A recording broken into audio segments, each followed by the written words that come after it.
जय शंकर. आज आपण एकादशी व्रत कसं करावं हे पाहणार आहोत.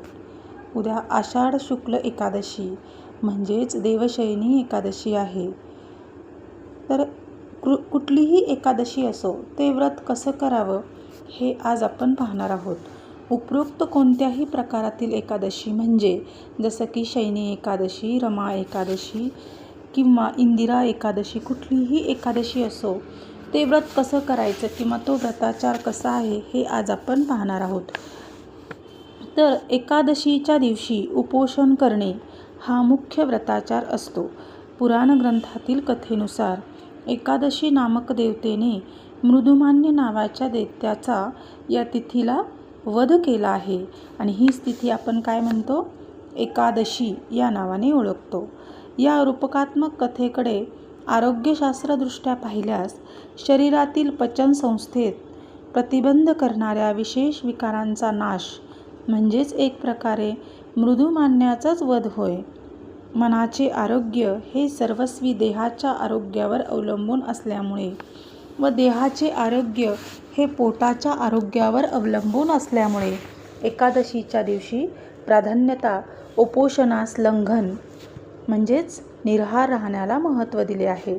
उपोषणामुळे पचनसंस्थेतील विविध अवयवांना विश्रांती मिळाल्यामुळे पचनसंस्थेतील विविध दोषांचे निरसन होते. एकादशी व्रत करणाऱ्या व्रतीने आदल्या रात्री प्रथम प्रहरामध्ये अल्पाहार घेणे व दुसऱ्या दिवशी संपूर्णपणे अनशनात्मक उपोषण विहित असणे. तथापि उपोषणासाठी शारीरिक असमर्थता असेल तर त्या बाबतीत धर्मसिंधुकारांनी पुढील निर्णय दिलेला आहे.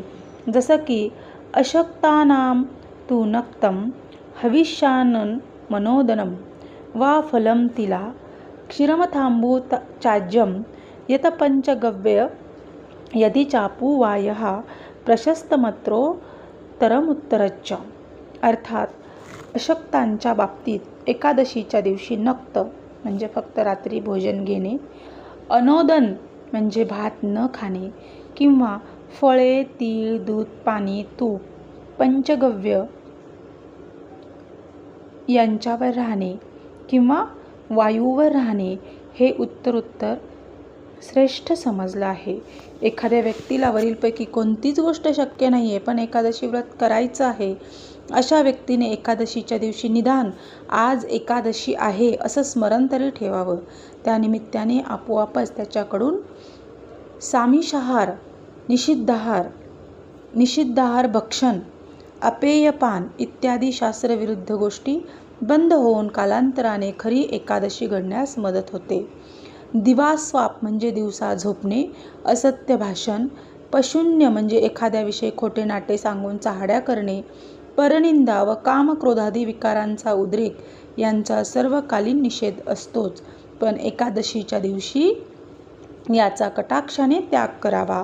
एकादशीच्या दिवशी देवपूजन, ब्रह्मचर्य पालन, दानधर्म या गोष्टी अवश्य पालन कराव्यात.